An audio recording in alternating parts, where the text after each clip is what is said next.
and took the bar exam. I said, well, I'll take the bar, because my guys that I knew who were getting busted for possession and all that was asking me if I could help them out. I said, well, I don't read. I'm not practicing law. Yeah, but you have a law degree. So I started helping. I leave a record date and go down to a court date. Wait, say that last part again. I'd leave a record date and go to a court date. From there, okay. Well, now at some point, were you like a cook or something in the army for a hot second? Cook? Or did you do something in the army? I mean, yeah, I did. I became a driver. I was a driver for the colonel in a jeep. I didn't even have my driver's license. What year is this? I was quite young when a whole band of us we joined the National Guard. We joined the National Guard. What year was that?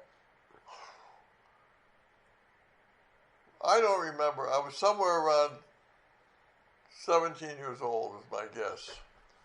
So I don't remember exactly, but a whole band of us joined. I then got assigned as a driver. This is obviously after World War II ended. Yeah, correct. 45. So this is 46, 47? Yeah, somewhere like that. I got assigned as a driver.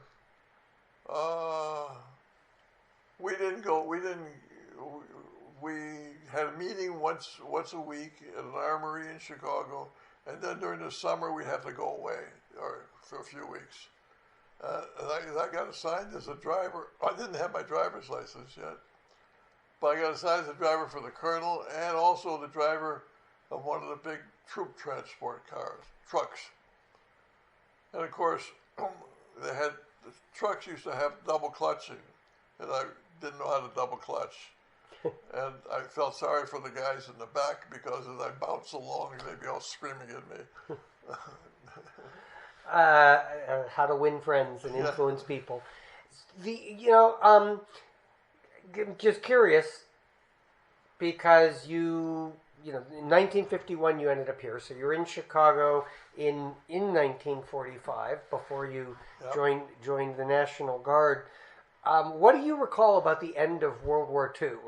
Because that's obviously a monumentally significant historical period. What do you remember about the climate and your reaction and people's reactions about the end of the war in 1945? Well, whatever is obvious was what happened. Okay, the thrill, the cheers, the excitement about the end of the war. Everybody's worried about being, drafted and going to the army and being sent. Everybody was nervous about that. And that's kind of where I was going with that, because you were rapidly approaching the age of getting drafted. That's why I joined. That's why I and our whole band joined the National Guard. To get out of being drafted? We couldn't get out. We were now in and subject to call up if they wanted us. But once you joined the National Guard, you mean? Yeah. Got it. And another thing, I was just that didn't get you out of it. It just put you in a different place over here. The era, I want to focus on just another thing, because this just fascinates me so much. The Wizard of Oz came out in 1939. You were 10 years old, and Wizard of Oz, if I recall correctly, not first-hand knowledge, of course, but that was the first color motion picture, wasn't it? I mean, what was you went to go see it? I mean, to me, it's the equivalent of like modern-day Avatar or The Matrix, or just some blockbuster special effects sort of film. What was your experience going into the theater and seeing The Wizard of Oz? Well, the wizard was a fake.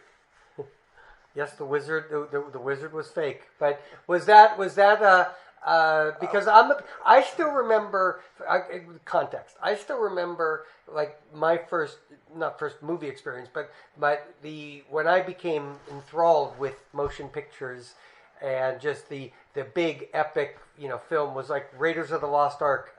That opening sequence of Raiders of the Lost Ark and Star Wars 1976 when that came out, and that was just such an epic experience, a movie theater experience. And obviously today streaming is king, even more so than box office. I don't think I was thinking about that at the time. So the only thing we think about was Saturday afternoon to go to the movie. So my mother gave me, let's see, it was 15 cents for a corned beef sandwich, 5 cents for a chocolate phosphate.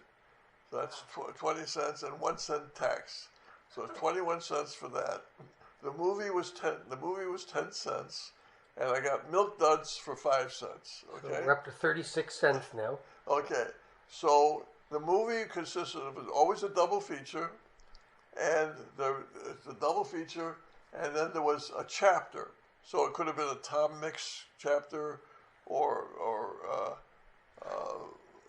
Gene Autry chapter. So a chapter is like a 20-minute film, and at the end of the 20 minutes, somebody's falling off a cliff, and it ends, and so you got to come up next So the week. Cliffhangers that they used to do back in the day? So, right. And then there was also a movie tone news. So you had two movies.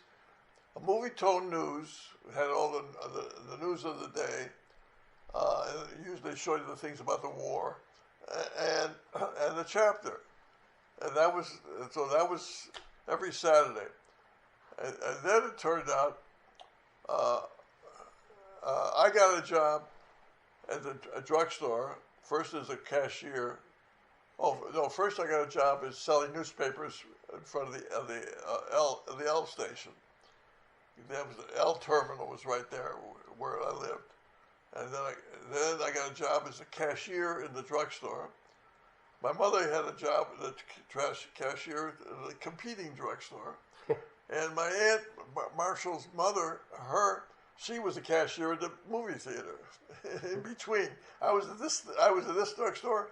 My mother was at that drugstore, and my aunt Selma Marshall's mother was at the theater right there. And it was great. Then I got the job, my dream job of all time. I got to be the soda jerk in that drugstore. Oh yeah, that's big time. That's big time. And my next job after being a soda jerk, that was a tough one. Loading liquor and beer cases onto a truck. That was a tough one job. And through all of that, you stayed focused, though, obviously, on becoming a professional musician. Correct. Where, just because somewhere in your background, to this day, you have probably the greatest work ethic of anybody that I've ever... Greatest what? Work ethic Oh. of anybody that I've ever seen, ever known, and that continues to this day. Where does that come from? I mean, what was it like? Did Grandma and Grandpa instill something in you, or where do you think that comes from? What's your motivation for, still doing it to this day, working as hard as you do? I don't know. That's very profound. I really don't know. Well, I mean, what drives you? What to keep on doing this? What drives you? You went back to start playing music again. The L.A., the Lawyers Philharmonic and the Big Band of Barristers. But aside from that, what drives you to continue grinding every day? Because it's hard. It's hard work. It's a lot of stress. I'm just curious, what keeps you moving forward? I don't know. What do you love music? Well, I'm talking about work at the moment. I don't know. I like what I do. I like the challenges. It's a lot of challenges. You're learning something at all times. And what else am I going to do? I don't want to do. There's not. I can't just do nothing. So what? But speaking of which, when you got the opportunity to go back and do the Big Band of Barristers and the L.A. Lawyers Philharmonic, that was exciting for you, right? That you got to go back. It was fun to play, yeah. Well, you're still doing it, so I don't want to say it in the past tense, but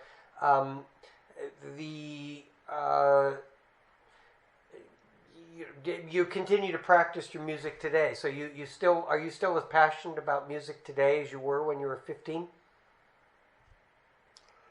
Yeah, but reality has set in. I'm not going to be getting the gigs and things like that I was getting before. Well, you are getting some good gigs with those two things. It's funny because I was talking to somebody the other day, and they said they played music. I'm trying to remember. I have to remember who this was, but the person on the other end, like a business manager or something, asked this person, "Are you playing in the band with Jay Cooper or Jay Cooper's band?" So you still apparently have a reputation as being a professional musician of sorts, which is kind of cool. So going back to the 1951 era. And I know that we talked before about eventually something had to give. You had to choose between practicing law and playing music, and Right. you ultimately chose practicing law. And you talked also a little bit where you started as a solo practitioner, and you talked a little bit about the space. But at some point, you partnered up with Chuck Hurwitz first, right? Well, Or was it Ira? I thought it was Chuck. No. What happened was, I first had. I needed some kind of office to handle these little cases I was doing, so I found I couldn't get. I was looking for a job and I couldn't get a job as a lawyer. I tried Capitol Records. I tried a number of things. I couldn't get a job. So you were trying to get in-house counsel jobs? Yeah, I thought. Well, I thought I'd try that. That sounded fun. That sounded, as long as it was connected to the music business, I thought that would be great. Right. But I didn't get hired, so I got a space for services arrangement with a fellow named Lou Most on South Beverly Drive, 328 South Beverly Drive. It was a space for services, and they would pay me $25 a court appearance. And I had an office the size of this couch. But I liked it because it was what was his little. It was a little room where he had all his books. It was really quiet. It was really nice. The room, although I had room for a chair and a little desk. That was it. There was no room for anything else. There were shelves of books. And I did that for 2 years. And then he was supposed to pay me $25 a court appearance, but he never paid me. So I said, I'll leave. And then I found another job down the street. That was the 328 South Beverly. Now I got one at 204 South Beverly Drive, upstairs on the second floor. He had a little office, and I shared that with a friend of mine. So we shared the office. I worked days because I was playing nights, and he worked nights on that desk. And then the guy I was renting it from left for summer, I don't know what, and I was able to take over the front of that office, which is right above my favorite ice cream place in town called Will Wright's. Great ice cream. Oh, I remember Will Wright's. Yeah. Great ice cream. So I would have chocolate. I don't see those anymore. No. No. There were 7 of them around town, so I had a chocolate soda every day. That was downstairs. That was 204. Then my practice started going a little bit better. And then I moved to some other attorneys. They had an opening for an office space, and they had some extra work. So then I went to 259 South Beverly Drive. And then with another lawyer that I knew, we decided to take our own office. I can't remember his name, except his first name is Ed. I can't remember his last name. And we went to 315 South Beverly Drive. And we had our own office, and that's where I hired Irma Obliger, my first secretary. And then within a year or two, I also hired Jeannie Renning, so now I had 2 secretaries. I'm still on my own. And then I hired somebody to work for me part-time. I can't remember his name at the moment. And then we found this short story is I found this office at 9465 Wilshire, Beverly Drive in Wilshire, Bank of America building. And I moved over there, and I needed to hire another lawyer, and that's where I hired Chuck Hurwitz. And the day after I hired Chuck Hurwitz, my biggest client, who was also sharing the rent for the 9465, Nancy Wilson, fired me. They came in. Her husband came in. So they wanted a big time lawyer. So I got fired. You say he fired you? Yeah. You were, I thought for Nancy Wilson, you were her manager. I was. I was a But manager and lawyer. you got fired as a manager because they wanted a lawyer? Manager. I was a manager and lawyer. Oh, you were both. Okay. For her. That's correct. And then so they decided and so they were paying half the rent because he was using, her husband was using it for his office. And so I had just hired Chuck Hurwitz when I got fired. And I called Chuck and I said, Chuck, I don't think I can pay you because my biggest client left. And he said, well, I'll take a chance if you want to take a chance. So I made more money that year than I did before. How did you replace Nancy Wilson? Like, who did you replace her with? Business got, clients came in. I don't know. I can't tell you. It got busier and busier, and I was doing okay. And so Chuck worked for me for several years, and then eventually I called it Cooper and Hurwitz. And then Ira had an office across the hall from us. He had moved away with, he was in a firm called Bazar and Epstein. And he moved away, and about a year later, they were breaking up, and a mutual attorney friend, Dan, I can't remember Dan's last name at the moment, said, Ira's looking for a partnership. What do you think? I said, great. So I talked to Ira, and so it became Cooper, Epstein, and Hurwitz. So, now, I always remember Cooper, Epstein, and Hurwitz. I'm trying to remember, like, if I have a memory of prior to Ira, but do you remember what year, like, it became Cooper, Epstein, and Hurwitz? No. I certainly remember the 9465 spot, and of course the hidden bathroom with the ping pong table in it, Right. Which was epic. But you just had various clients, but Nancy Wilson at the time, who would you say was like your next big, huge anchor client that came along?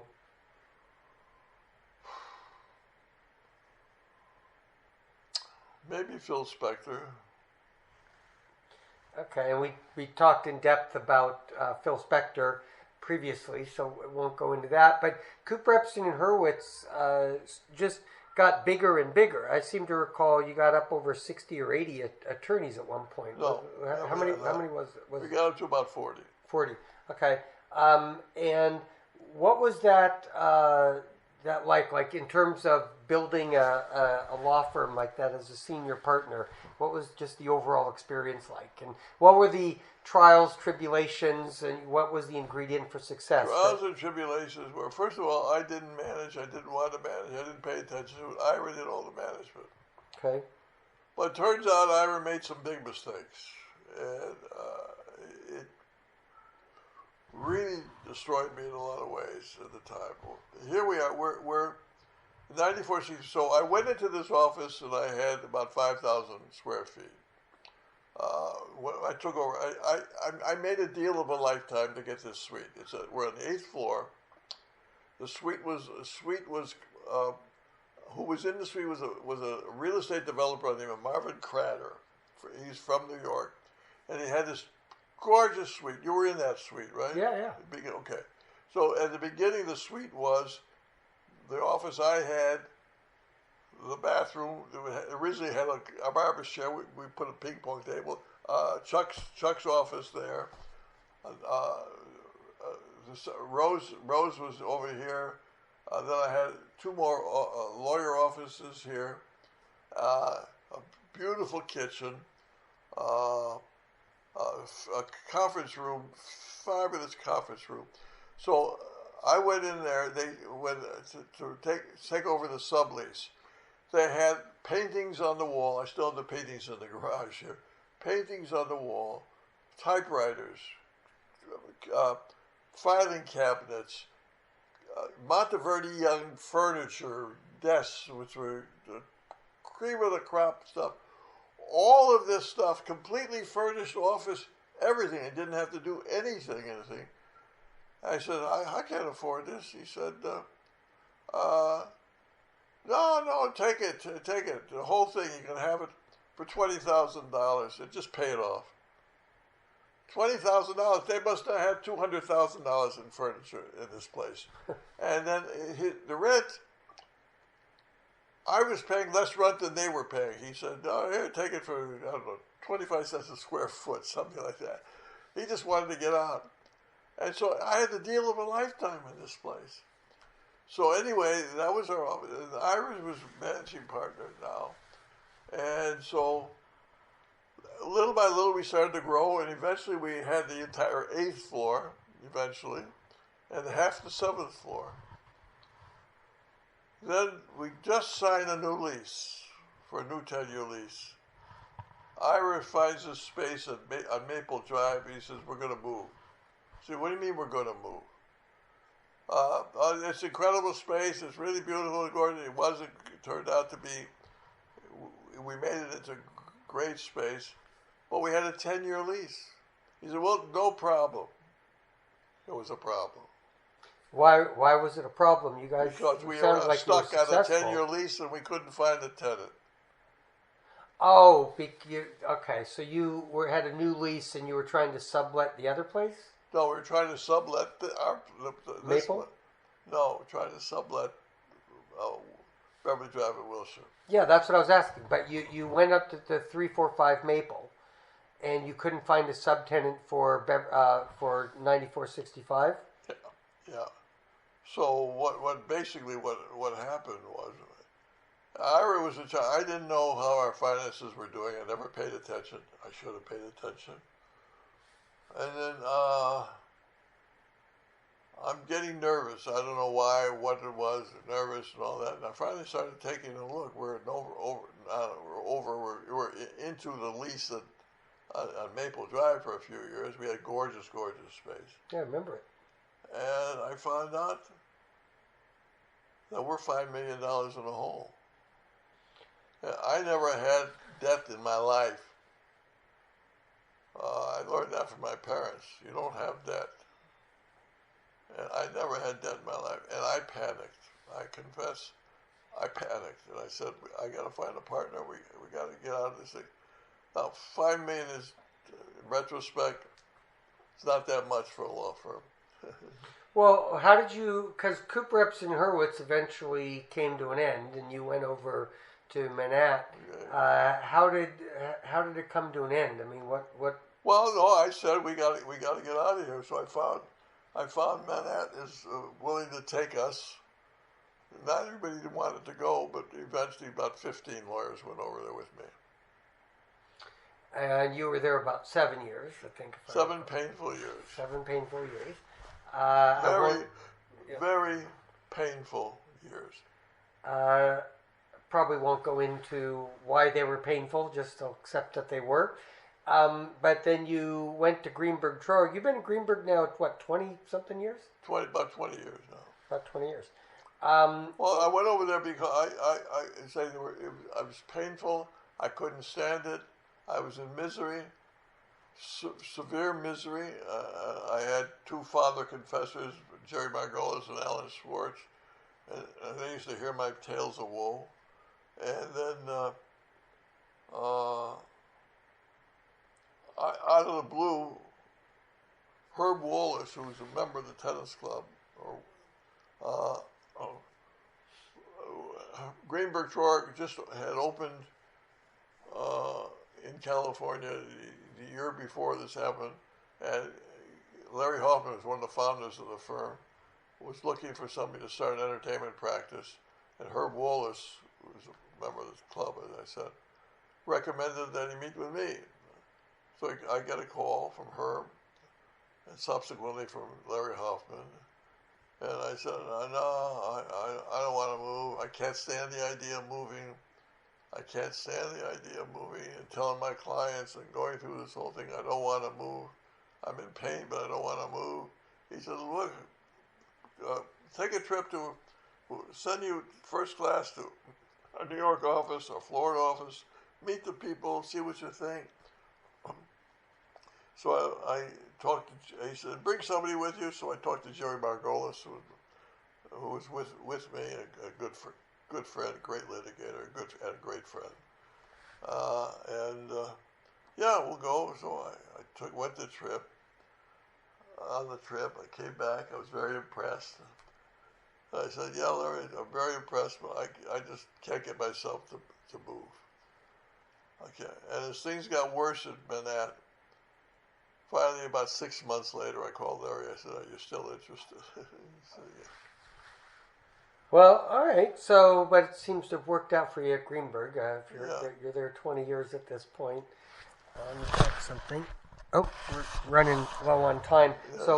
So in the couple minutes we have left, let me circle back. I'm asking you those questions again. Throughout all of that period that you just described,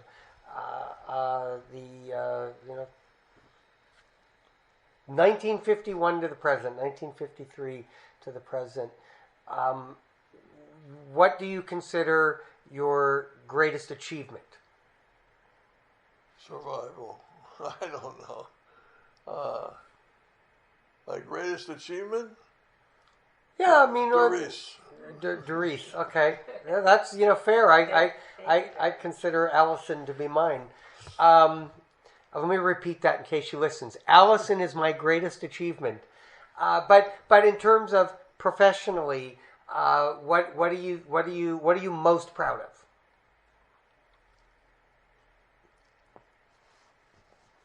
What am I most proud of? Yeah, like what accomplishment in your 70-year career are you most proud of?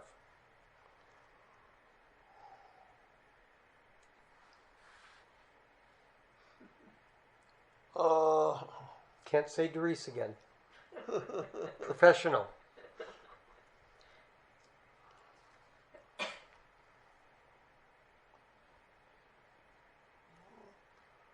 I don't know, my work with USA for Africa, because I was one of the founders of that, and still work for them for free to this day. The big gigantic charity concerts I did, Net Aid and We're the World and Hands Across America. One of the great stories, and I'll tell you, it involves Doris actually. It involves Doris. We did USA for Africa, and then the following year, Ken Cragen, who was head of the organization, said we're going to do Hands Across America. So okay, we're going to do Hands Across America. And I said, yeah, we're going to do Hands Across America, but Ken, who always is running ahead of everybody, Ken, we can't do it unless we get insurance. We can't do it unless we have insurance. Unless you have insurance. We have to have insurance because we're going to involve millions of people possibly, and we can't do this without insurance. And he was running around trying to get insurance, and it was aggravating time like you can't believe. And